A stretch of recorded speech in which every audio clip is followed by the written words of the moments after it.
Hi, welcome to Astro Babble. I'm Donna from Donna B Astrology. And I'm Lynda from Scullywag Astrology.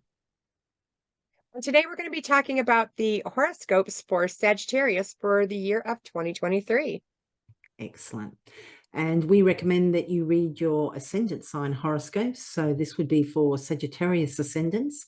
If you're a Sagittarius sun or moon, though, of course, you can read or listen to them. I mean, we can't stop you, but we recommend that you read the ascendant because, it just makes it more accurate. And if you're wondering why that's the case, we've got a video that addresses that, and I'll put a link to that in the description.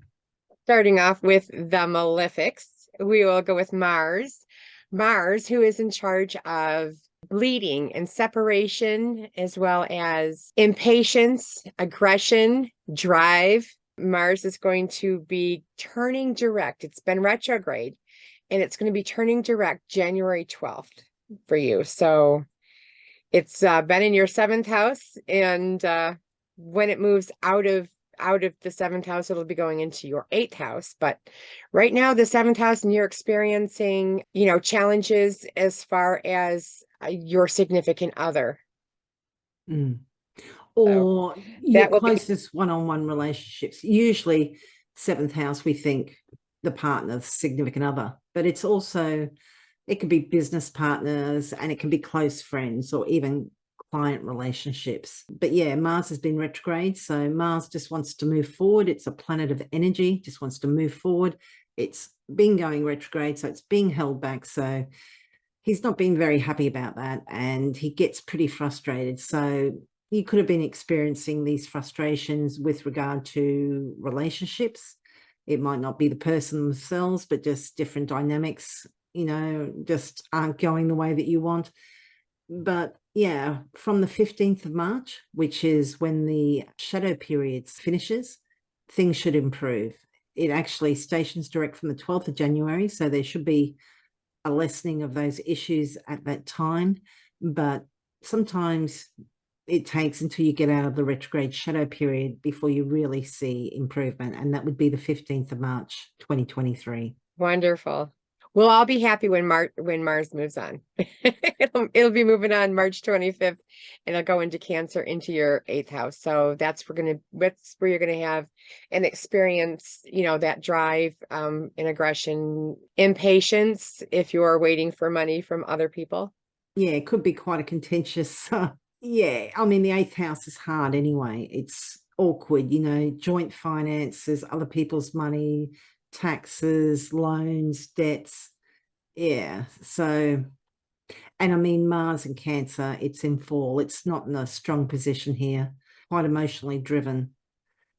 But, at least it won't be in Gemini, because it was in Gemini in your seventh house of relationships from the 20th of August, 2022 up until the 25th of March. So instead of being in a house for 6 weeks, it was nearly 7 months.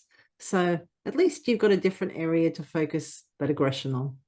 And not just you, not just Sagittarius being aggressive. We all have that in us. But Yeah, we all can't we're all escape gonna it. experience it in a different part of our lives, and it will be a change, and that will be nice. March 25th is the date to watch for Mars moving on and getting out of Gemini. So Yeah. I think we're all looking forward to it. Yeah. And Mars will move through other houses throughout the year, but we're not focusing on those in this overview. We are going to go into more detail when we get to the Venus section, which will be up very soon. But we just wanted to concentrate on getting Mars out of Gemini because it's been there for so long, and getting it out of retrograde. So having said that, we're going to move on to the next malefic, which is Saturn. Saturn, the planet of restriction, and but it's got that good foundation and structure. So we kind of do need Saturn. Saturn does help us, in those in the long for the long haul, for those long Yeah. projects that we might have.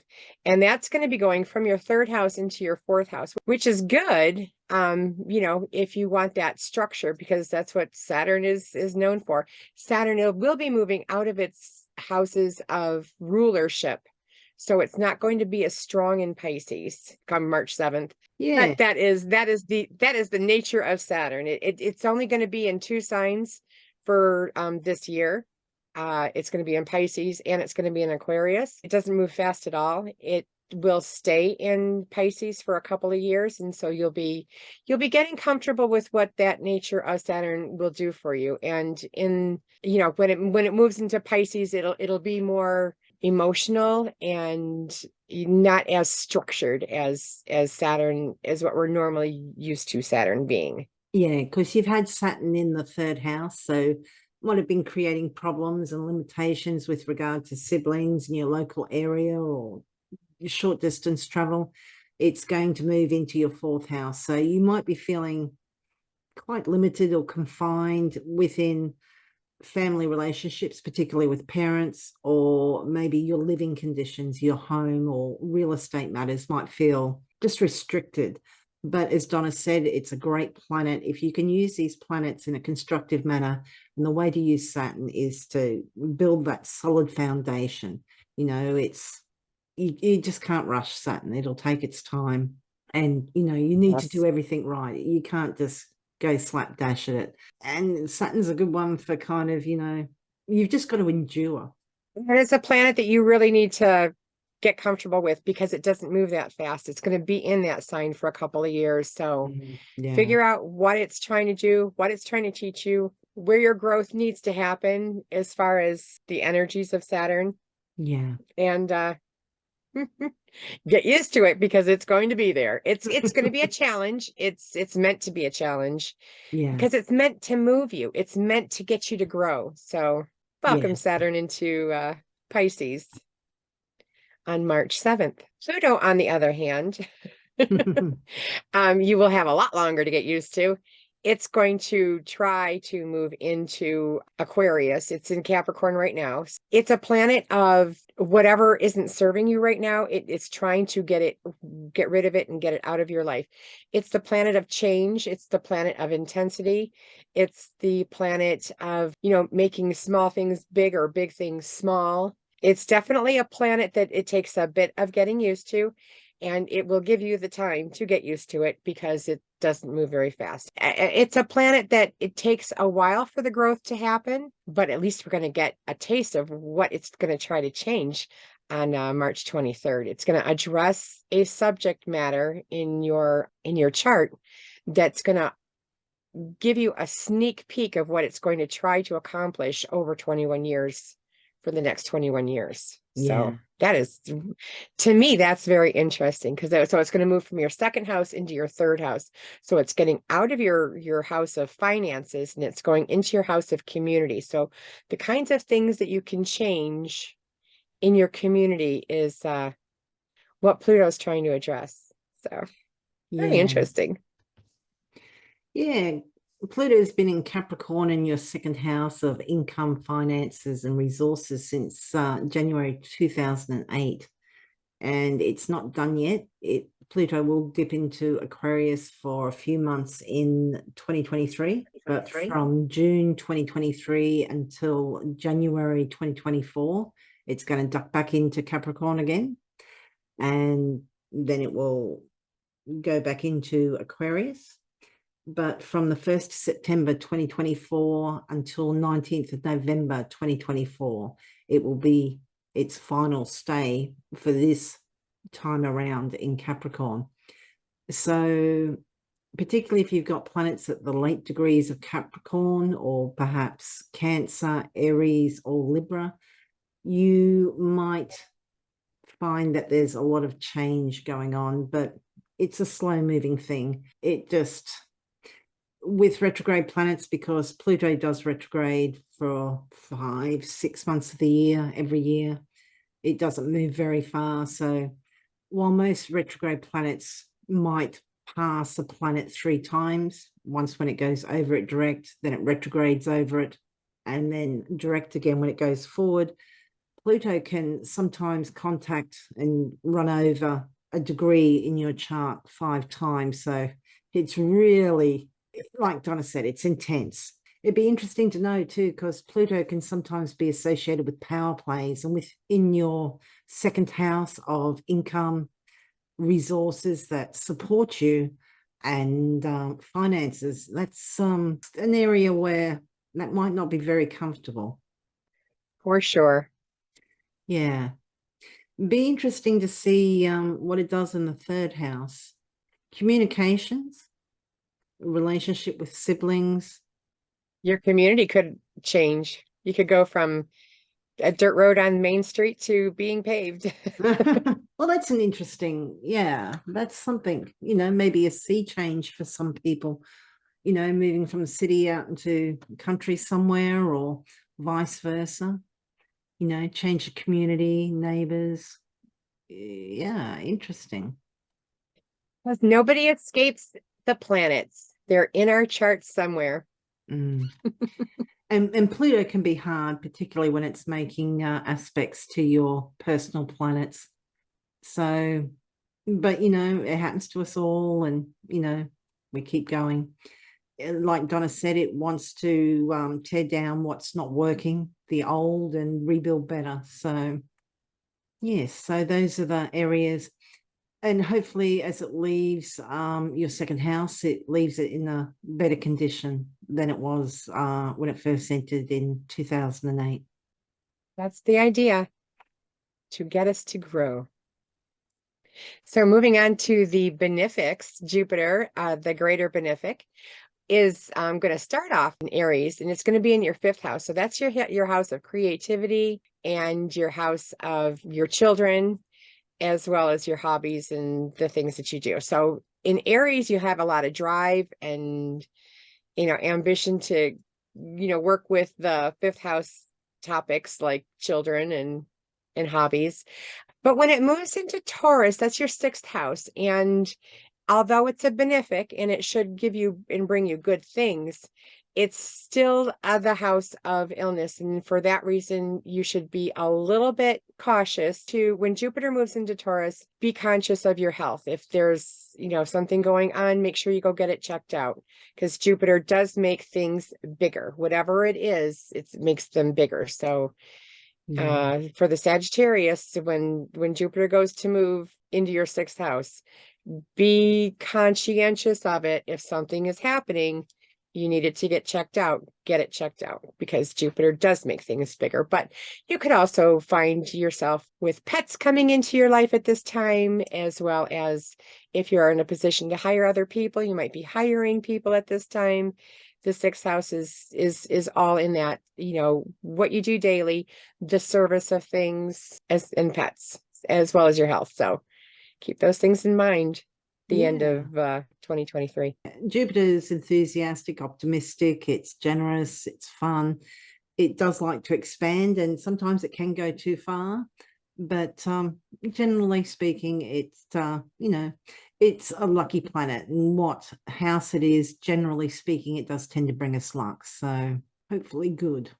And then Venus, she's known as the bright one. People wake up early specifically to get a look at her in the morning. But January 2nd, she'll be moving into your third house, and she'll be moving, that house is going to be your house of family, your siblings, your community, and those kinds of topics she will be addressing from January 2nd to January 26th. And on January 26th, she'll be moving into your fourth house. And although, Venus is in her ruling signs are Taurus and Libra, she is exalted in Pisces, and in your fourth house, I would expect that she will find improvements around your house, as that's the house she will be in from January 26th to February 20th. Good time to redecorate too, while Venus is in the fourth. Absolutely. Yeah. And harmonious relationships with who you're living with or with parents. So yeah, nice. Very nice. But February 20th, she's going to be moving into Aries, which is your fifth house. And that is your house of creativity and children. Aries, she's not as happy in. She's in enemy territory. But this is still a benefic. So if you have, children, this would be a time to, do the beautification, the creativity with them. This is all that time before she moves into your 6th house on March 16th. She'll be moving into Taurus. And although that is her own domicile, she is also, this is a house of your health and illness. So, be conscientious of that. She'll be in there from March 16th to April 11th. And in that time, check to make sure that you're paying attention to your health. This is a great time for you to be starting a health regimen. Venus will definitely support that. From the 11th of April to the 7th of May, Venus will be in Gemini in your 7th house. So this should be a good time for relationships, and not just your, romantic relationships, but business relationships, close friendships, and client relationships too. Just harmonious. And it's a fun time. Venus in Gemini is fun, young energy too. This is very social, very chatty. Nice time to be mixing and mingling with others. From the 7th of May to the 5th of June, Venus will be in Cancer in the 8th house. The 8th house is other people's money, and it can be the partner's money. So you might benefit through a partner at this time because Venus can bring gifts. So maybe a partner gets a bonus at work, or, somehow comes across some money, or is just feeling generous at this time and you benefit in that way. Or maybe you're applying for a loan and it's approved, and maybe you're eligible for more than you originally thought, or you get a nice tax refund, or even an inheritance, because that's covered in the 8th. And then from the 5th of June to the 8th of October, which is quite a few months, we have Venus in Leo, and that's going to be in your 9th house. The reason that it is in that house for so long is because Venus is going to retrograde. So Venus is going to be retrograde from the 22nd of July to the 3rd of September. If we take into account the shadow period, we need to pay attention from the 19th of June to the 7th of October. During this time, we'll be reevaluating topics to do with Venus. So this is relationships, it is affections, beauty, art, and also our personal values. This will be happening in the 9th house, which includes such topics as philosophy, religion, beliefs, higher education, overseas travel, foreigners. It's also the law and publishing. So one thing to be aware of while Venus is retrograde, it's not known for longevity in relationships that are formed during this time. So if you meet somebody at this time, and it may well be somebody who's from a different country or a different culture, or very different to you, because Venus will be in the 9th house, which is far horizons and very different to what we're used to, it may not last. You may beat the odds, but quite often relationships formed under Venus retrograde just don't seem to last the distance, unfortunately. It's a house for esoteric subjects as well. So getting a new tarot deck would be appropriate for sure. Yeah, that would be fun. Yeah. October 8th, she will move into your 10th house, and Venus will, she'll give you a benefic aspect as far as your career, your job, or what you're known for, because the 10th house is the house of the most visibility. It's at the top pivot there. You might be recognized at work, at your job, or anything like that. And November 8th to December 4th, she'll be moving into your 11th house. And Venus in Libra is in her own rulership. This is the house of hopes and dreams and aspirations, as well as groups and associations. So this will definitely be a great time to see the good things coming through your 11th house. From November 8th to December 4th. It's a great time of year to have Venus in that house, because it's the gatherings. Venus is all about the social networks and, who's with who, and, should we include these people, and, let's bring them in. And it's a very inclusive house. So I really love Venus in those upper houses, for for this time of year. It's going to be great. And then she'll be moving into Scorpio December 4th to December 29th. This can be a little bit more reclusive.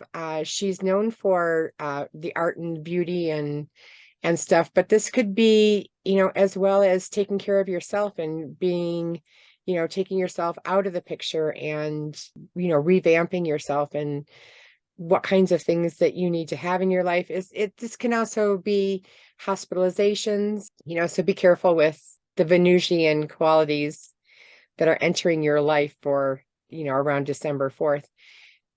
Then she's going to go into Sagittarius December 29th, where she'll be in your first house. And this is a great time to get a new haircut, try a new style, maybe even think of something that, is a little bit different for you, a different way of seeing things. Being in Sagittarius, that a little bit of pull from a little bit of flavor of the Sagittarius is that expansive view. So yeah, it's a good time for Venus to be going through your houses. Yeah. And all the things that Venus can bring nice to you. And then we have the eclipses. We have 4 eclipses this year. We're finishing up the Taurus Scorpio eclipses, which will be represented by the lunar eclipses and your 12th and 6th house. And we have the start of the Aries Libra axis of eclipses, which will be represented by the solar eclipses in your 5th and 11th house. Eclipses tend to bring sudden, shocking events. They can kind of upset the apple cart somewhat, kind of put us on a different course. Sometimes they can eclipse people in or out of your life. And sometimes they can kind of, something that's been hidden, it can be revealed or exposed. Very nice. So the solar eclipse is going to happen April 20th, 2023. It's going to happen at 29 degrees Aries, and it's going to happen in your 5th house.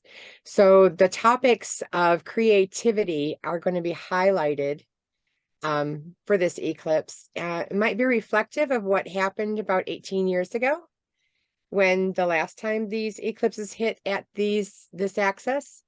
Then the lunar eclipse is going to happen May 5th, and that's going to happen at 14 degrees Scorpio in your 12th house. And this will be more internal, where the solar eclipses are more external kind of looking. The lunar eclipses are more internal and happen with the internal changes that you might be going through. And again, 18 years ago might give you a clue of what these eclipses are going to be about. Then the next one, so we have 2 in the spring, we'll have 2 in the fall. The next one is going to happen October 14th in 2023, and that's going to happen at 21 degrees Libra in your 11th house. So that's going to be the hopes and dreams. And this is just starting to happen in this axis of so it'll be the 11th and 5th house, the 11th and 5th house, where these are going to access on. And then you're going to have a lunar eclipse on October 28th at 5 degrees Taurus, and that's going to be finishing up the what happened at the eclipses for these last couple of years, because the eclipses happened for about 18 months on an axis covering 2 houses, and so it's kind of shifting. So we're kind of in that middle stage. But just about what was happening about 18 years ago, we might be revisiting those same exact themes. Yeah, so about 2005 would be the time to look back to. So Sagittarius, that's your 2023 horoscope. I hope you found it useful. We do full moon and new moon horoscopes during the year. That's about every 2 weeks. We look at what planetary aspects are happening in between those full and new moons as well. And with eclipses, we do a special for the eclipse and what everybody can expect. So if that's something that interests you, please subscribe. We'd love to hear from you. Any comments, feel free to share. Yeah. So Donna, what are you doing, and where can people find you? I am doing natal readings as well as the year in advance readings. I also do electional astrology, horary astrology, and I as well work with crystals in helping support health. So, and you can get a hold of me at donnabastrology.com. I have my contact information there. And Lynda, what are you doing and where can people contact you? I am doing natal readings, relationship readings, and year ahead readings. And I'm at Scullywag Astrology. That's Scully. No, it's not. It's astrology.scullywag.com. And yeah. And I was going to say Wonderful. too, for people that are interested in crystals, every full and new moon horoscope, Donna does a new crystal and tells us all about it. So The helpful ones that are out there, and there's plenty. Thank you. anyway, we hope you found that helpful and all the best for 2023. Happy New Year, Sagittarius. Ciao.